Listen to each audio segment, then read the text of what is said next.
They thought isolation meant safety. They thought routine meant invisibility.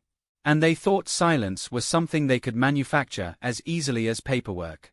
What they did not account for was experience.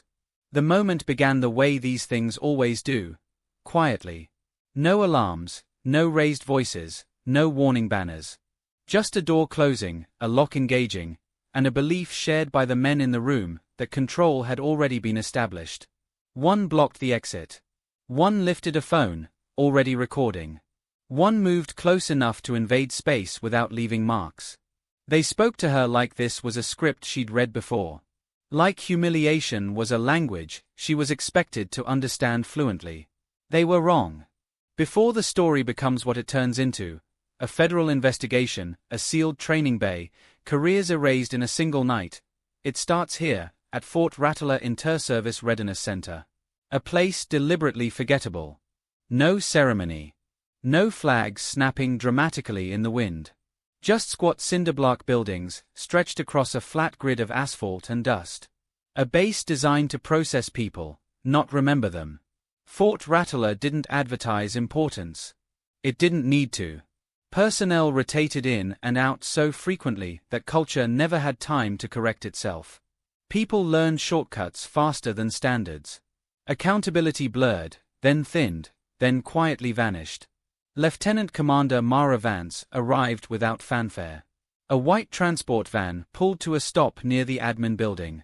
One duffel bag. One clipboard packet so dull it looked designed to repel interest. Visiting instructor. Navy liaison. 2 weeks of close quarters refresher oversight.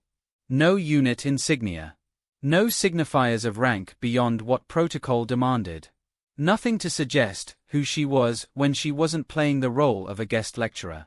She stepped down into air that smelled of diesel and scorched dust. The kind of wind that dried your eyes before you'd even blinked. She paused, not to admire anything, not to orient herself, but to count. Entrances. Lines of sight. Distances between doors. Where glass turned to wall. Where corners stole visibility. Inside, a single specialist manned the check-in desk. Coffee-stained sleeve. Too easy grin. The grin sharpened when he saw her rank. He said, stretching the word thin. Don't get a lot of Navy instructors around here. Mara slid her orders across the counter without comment. He glanced at the paperwork, chuckled once. 2-week CQB refresher, huh? Liaison billet. You really from the fleet? You see a signature? She asked. The grin faltered. He typed. Frowned. Systems not pulling your code. You entered the wrong prefix. He blinked. I didn't. You did. She leaned just close enough for him to realize she could see the screen. He corrected it. The record loaded instantly. His posture shifted. Not dramatically, just enough to show the sting of being caught.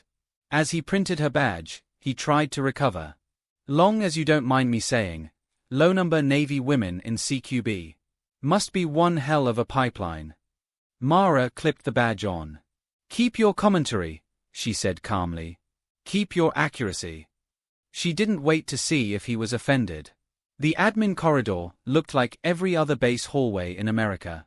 Posters about discipline and readiness. Slogans stripped of context. But someone had turned one corner into a morale board. Photos taped up carelessly. Barbecues. Mud runs. Smiling soldiers holding cake cut with knives too large to be symbolic. And then there was the photo that didn't belong. A printed image of a young woman taken from behind, pulled from video by the look of it. Cropped awkwardly. Marked over with thick black ink. A crude nickname scrawled beneath. The kind of joke that only works when everyone agrees the subject doesn't fully count. People passed it without stopping. 2 enlisted men glanced and smirked. A staff sergeant didn't even turn his head. Mara didn't touch it. Not yet. Across the hall, a wall-mounted security monitor looped camera feeds. Empty corridors. Benches. Doors opening and closing. Her eyes fixed on the timestamp. She checked the digital clock over reception. 9 minutes off. She moved to a nearby maintenance board. HVAC logs. Light fixtures. Plumbing. One entry repeated weekly, neat and consistent. Camera calibration, Fridays at 1800. Her expression didn't change, but something inside sharpened. As she walked toward the training wing, she mapped the space the way some people map terrain before a breach. Narrow points. Flickering lights. Hallways that funneled sound. Corners where you couldn't see who was coming until it was already too late. Before pushing through the final double doors, she took out her phone and typed one message. One contact. Someone who wouldn't panic or gossip. Culture is compromised. Staying quiet until it hands me proof. She sent it, slid the phone away, and walked into the training bay like she belonged there. Because she did. The bay itself was standard issue. Matte-lined floors. Steel beams. Walls scarred by years of impacts, no one bothered repainting. But the room's identity wasn't in its equipment. It was in its rhythm. At the center stood SFC Jace Crowell. Sleeves rolled. Clipboard in hand. Voice loud, confident, practiced. He didn't bark orders, he performed. His jokes landed. His timing was perfect. Every man around him laughed like approval was oxygen. And that, he said, gesturing at a finished drill, is why you never let a Marine count your ammo, or your condoms. Too much laughter. Beside him hovered Corporal Roman Bixby. Silent. Heavy. The kind of man who used proximity instead of words. Bumping shoulders. Stepping too close. Apologizing just enough to make it seem accidental. Against the wall sat SPC Eli Sutter, phone loose in his hand. Not hiding it. Letting the lens wander, whenever a woman bent to stretch or adjust gear. No one corrected him. Some watched. The rest looked away. And then there was SGT Nadia Pewitt, the lubricant that made it all plausible.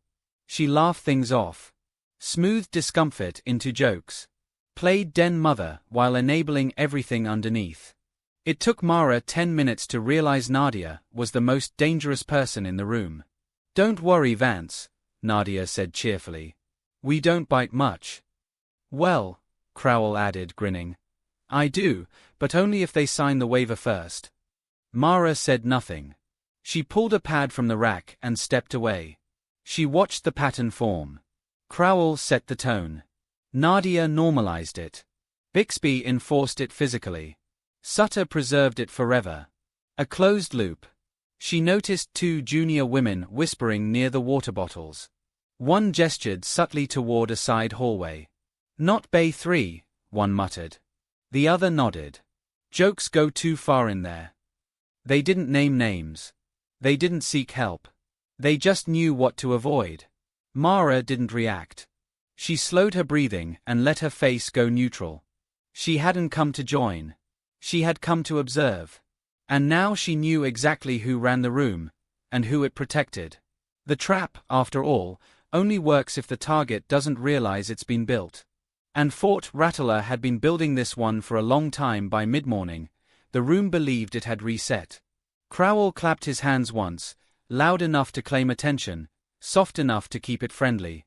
All right, showtime, he said, the words landing like a cue instead of a command. Demo block. Let's do it clean. The schedule had been reviewed the night before.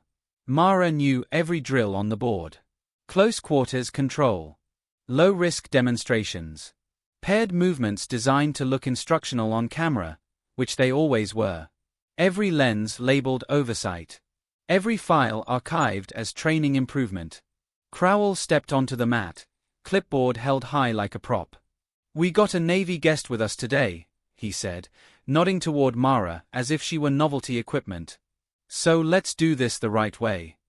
The air shifted. Not hostility, curiosity sharpened into appetite. Vance, he said, still smiling. Why don't you come show the boys how it's done? She didn't hesitate. Copy. Crowell turned to the line. Bixby. Partner her up. It wasn't random. Mara saw the look pass between them, subtle and practiced. Roman Bixby stepped forward with that loose, confident gait of someone who expected his body to end the conversation. He rolled his neck once, adjusted his belt, and smirked. "Go easy on me," he murmured. "I bruise easy." Crowell laughed. "She won't leave a mark. Navy girls are surgical." Nadia chimed in from the sideline. "If she can't hang, we'll let her run paperwork instead." Sutter's phone was already angled. They faced each other on the mat. Crowell called the drill. Scenario 2. Panic grab. Throat control to shoulder disarm. Bixby lunged fast, and wrong. Instead of textbook placement, his hand slid beneath Mara's jaw, thumb pressing under her chin toward her throat, fingers brushing her cheekbone. Not violent enough to end the drill. Just invasive enough to blur the line. Mara moved instantly. She pivoted out of the leverage point, redirected his force, and anchored cleanly through the shoulder. It was efficient. Controlled. Corrective. Bixby stumbled back, blinking in surprise. "Incorrect technique," she said, loud enough for the room. "You compromised the airway without establishing grip integrity. That's not control. That's clutter." The laughter died mid-breath. Even Crowell's grin cracked. Mara reset her stance. "Calm. Ready. If you want the real version, assign someone who doesn't grab like he's trying to leave a bruise." Eyes dropped. Someone coughed. Sutter kept filming, but the confidence was gone. Names and notifications flickered on his screen, files shared quietly across a private channel. Crowell forced a smile. "Guess we found out what Navy girls are really like, huh?" But his voice had tightened. The rhythm was broken. The session wrapped quickly after that. Stations reset. Movement resumed. But the bay felt different now. Like a room that had just realized it was being watched by someone who understood it better than it understood itself. By late afternoon, the shift was subtle but unmistakable. Corridors buzzed with routine, but the energy underneath had changed. The way predators slow down before deciding how to strike. That was when the alert dropped. A base-wide notice appeared on internal dispatch: chemical spill. Locker wing. Use Bay 3 side entry for all gear access until further notice. Capital letters. Neutral tone. No urgency. Perfectly formatted. Too perfect. Mara passed the blocked hallway 20 minutes later. A citrusy smell lingered. Cleaning solvent, not chemicals. The cones were fresh. No dust rings. No footprints. The sign had yesterday's date crossed out and today's scrawled in Sharpie. Artificial. Then came the invitation.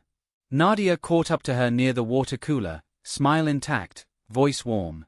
"Hey, Crowell said he needs to verify your instructor creds in person. There's a form he forgot to sign. Wants you to swing by Bay 3 real quick." "He has my packet," Mara replied, still walking. "Yeah, but not the supplemental. Admin dropped the ball. He just needs to check your badge against the list." Bay 3. "It's just a formality," Nadia added softly. "He said not to make it a whole thing." Mara stopped and looked at her. Not hard, just long enough for the pause to matter. Then she nodded once. "All right."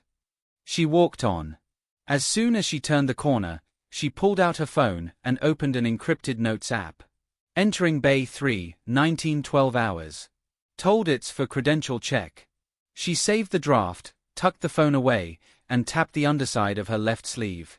The recorder in her watch vibrated once. She didn't need video. She needed time and clean audio.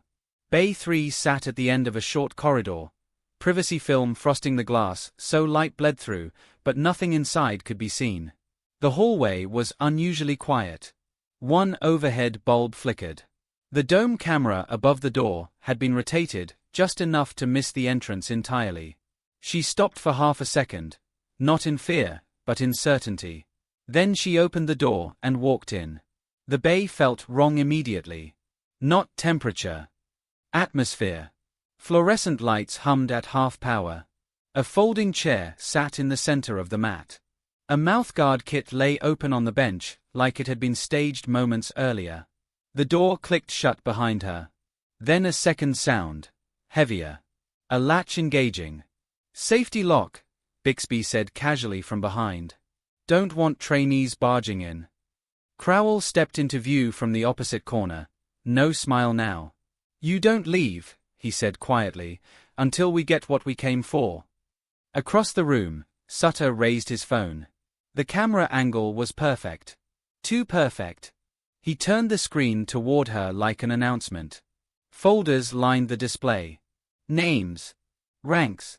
Dates. Clips labeled with bay numbers. You're not special, Crowell said, circling. This is how it works. Nadia stood near the door, silent. Say a few lines, he continued.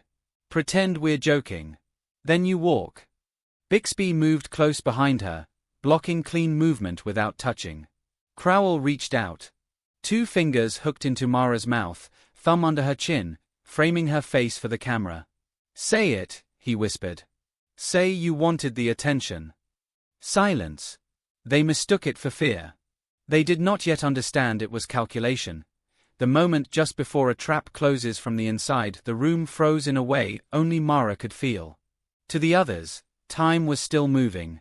Crowell's fingers pressed more deliberately against her mouth, angling her face for the camera. Bixby shifted his stance behind her, spreading his feet, confident that weight and proximity were control enough. Sutter's phone lens caught the light, steady now, hungry. Nadia leaned half an inch toward the door, undecided, silent. But for Mara, everything went quiet. No adrenaline spike. No rush. Just calibration. She catalogued distances the way she had been trained to do in smoke, underwater, under fire. Sutter on her right, camera hand high, balance forward. Bixby left heavy behind her, knee turned slightly inward. Crowell fully committed, wrist extended, fingers inside her mouth. Nadia static, complicit, pretending stillness was innocence. They weren't afraid of hurting her. They were afraid of not getting the footage. That was the mistake. Crowell leaned closer, breath hot against her cheek. You play along, he whispered, and you walk out. Behind her, Bixby laughed softly. Or you don't, Crowell added, voice dropping, and this goes everywhere. The threat hung in the air. Not violence, not yet, but the promise of it. The upgrade they didn't need to explain, because the implication had already been rehearsed. Mara stopped breathing for one beat. Then she bit down. Hard. Clean. Precise. Her teeth sank into the webbing between Crowell's index and middle finger. Not a graze. Not a warning. A full clamp, driven by masita and intent. The sound he made wasn't a scream. It was a strangled rasp of pure surprise. Blood burst free, spattering the mat as he jerked backward, clutching his hand like it no longer belonged to him. The spell shattered. Bixby moved on instinct, stepping forward to reassert control. Mara was already turning. She drove a tight shoulder twist into his core, stealing his balance, then pivoted and slammed her elbow into his solar plexus. The air left him in a hollow cough. Before he could fold fully, her knee came up in a sharp vertical arc and struck his groin with brutal economy. He collapsed, gagging, body folding in half. Sutter panicked. The phone wobbled as he stumbled back, thumb hovering between stop and delete. Mara closed the distance in 2 steps. She caught his wrist, locked her thumb under his, and rotated the joint inward until the phone slid free and clattered to the mat. Still recording. She picked it up carefully, like evidence, because it was. She hit save. Locked the screen. Switched it to airplane mode. Chain of custody preserved. Don't, Sutter started. Shut up, Mara said, not even looking at him. Behind her, Crowell staggered, blood running down his hand. Bixby lay curled on the mat, gasping. Nadia took a step toward the door. Don't, Mara snapped, turning her head just enough. You move for that exit, I treat you like you're part of it. Nadia froze, hands half raised. I didn't touch you. You brought me here, Mara replied flatly. You're not walking out of it. Crowell lunged, sloppy now, pain and desperation driving him. Mara pivoted, caught his arm, and used his momentum to spin him face-first into the padded floor. She dropped a knee into his upper back, trapped his shoulder, and twisted his wrist until resistance stopped. He screamed. This time, there was no bravado in it. "Hands where I can see them," Mara said quietly. "Mouth shut. Heart still beating. Stay down." The room reassembled itself around a new reality. Sutter pressed himself against the wall like he could disappear. Bixby hadn't moved in half a minute. Nadia stood rigid by the door, eyes wide. Crowell lay pinned, bleeding, shaking. "This isn't over," he gasped. "You just ended your career." Mara looked down at him. "No," she said. "You filmed yours." She stood, calm and controlled, and repositioned Crowell against the bench rail, his pain keeping him compliant. She raised the phone in her hand. "We're going to keep this simple," she said. She looked at Sutter. "This file is saved. You know what's on it. Say the folder name." He stared at the floor. "Now! Rattle a roll," he muttered. "Private group." "That's enough." She played the audio, just the opening. The click of the door. Crowell's voice. "You don't leave until we get what we came for." She turned to Crowell. "Why'd you lock the door?" Silence. "Why was your thumb in my mouth when the clip rolled?" "Nothing." "Say it." His voice cracked. "We staged Bay 3. I ordered the clip." She turned to Bixby. "You blocked the exit." "I locked the door," he croaked. She turned to Nadia. "You recruited." Nadia swallowed. "I brought people here. I told them to cooperate." Mara let it all record. A vibration on her wrist confirmed the audio sync had completed. Backup saved. Crowell tried once more. "You're not going to survive this politically." Mara stood tall. "Maybe not. But this clip will." The door opened hard. Sergeant Denton, base duty NCO, swept the room in under 2 seconds. The injured. The frozen. Mara standing center with the phone.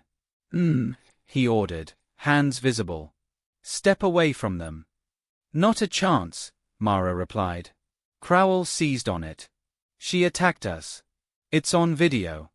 Denton reached for his radio. Mara raised the phone. 10 seconds. She pressed play. The room listened. When the audio ended, Denton didn't hesitate. "MPs, lock this bay down. Medics now. 3 isolation holds." He turned back to Mara. "You keep the original. We bag it properly."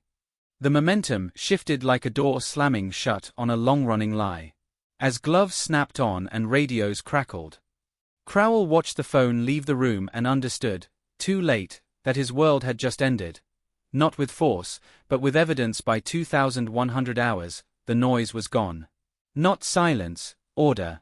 The phone was sealed inside an evidence bag, before it left Bay 3. Gloved hands. Witnessed transfer. Serial numbers logged twice. The device that had once been used as a weapon of humiliation now sat inert, labeled, untouchable.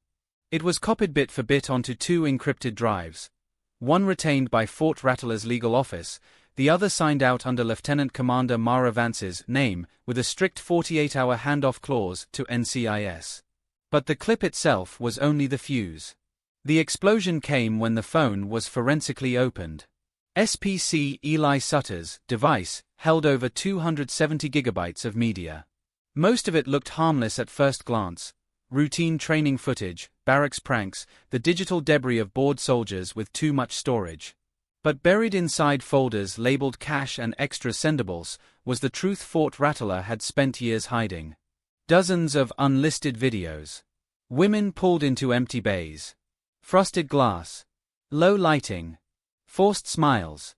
Lines spoken under pressure. Clips where confusion turned into compliance in real time.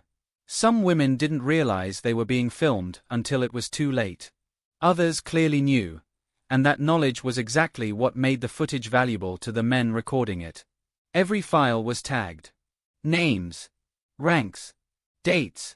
Locations. Instructions. Training Doc V2, choke start, clean ending. But the chat logs were worse. A private Telegram group, labeled Rattler Roll, tied everything together. 7 core members. Crowell, Bixby, Sutter. Others who laughed, shared, archived. Pinned messages detailed procedures. Which bays had blind spots, when cameras were calibrated, how to script the lines so clips could plausibly appear voluntary if leaked. One message from Crowell sat at the top like a confession written in confidence. Bay 3 needs refrosting again before Friday. Last one was too stiff. Nadia says the next is squared away. Keep it clean so if it leaks it looks voluntary. Another from Sutter. Timestamp cut again. Clock de zinc is 9 minutes right now. Nobody checks unless they are looking. And then the message that collapsed any remaining doubt. I'll walk her down, Nadia had written. Tell her it's a credential thing. She's already halfway bought in. When confronted, Nadia broke quickly. No denials.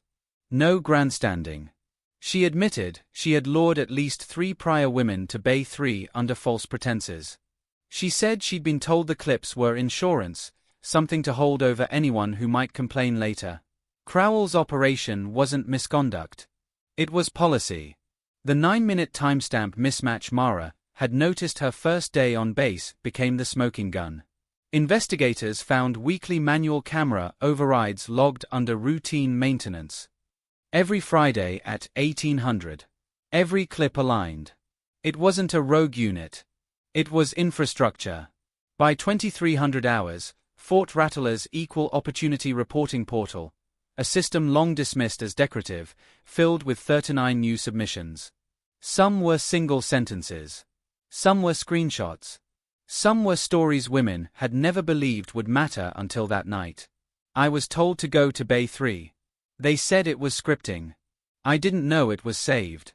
The jokes that once lived safely in laughter now existed in writing. Time-stamped. Archived. Searchable. At 0700 the next morning, the base commander tried to get ahead of it. The meeting was small. Legal. JAG. Unit leadership. And Mara, seated at the far end of the table, custody receipt still in her pocket. Colonel Raw flipped through the compiled report like it might burn him. We'll conduct a full inquiry, he said carefully. Let the process. This was your process, Mara said, without raising her voice. Silence followed. Don't call it an incident, she added, looking up once. It's a pattern. No one disagreed. The file did all the talking. Within the hour, orders dropped. SFC Jace Crowell was removed from training command and placed under immediate investigative hold. Corporal Roman Bixby was transferred to medical isolation pending psychological evaluation and clearance review. SPC Eli Sutter lost all digital access. His cloud history was flagged for federal seizure.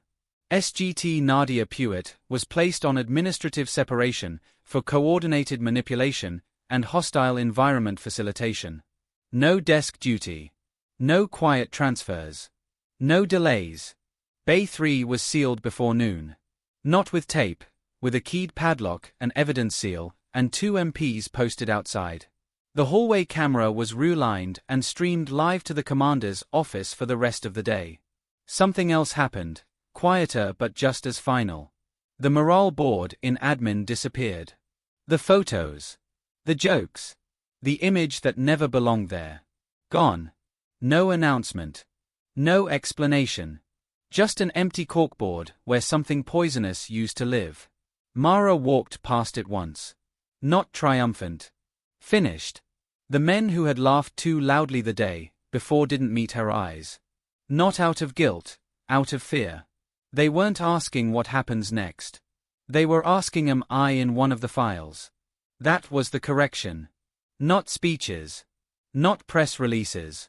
Consequence. By 1300 hours, NCIS assignments were confirmed. Subpoenas drafted. Digital footprints pulled. Anyone who had shared, forwarded, or joked along found their laughter preserved exactly as it had been given, in data. Mara left Fort Rattler with 2 signatures on her chain of custody log and no interest in closure. Colonel Raw tried to say something as she passed. An apology, maybe. Gratitude. She didn't stop. Correction isn't about comfort. It's about completion. Because when someone traps you to record humiliation that could end your career, the real question isn't whether you fight back. It's whether you wait long enough to make sure the trap closes on everyone who built it.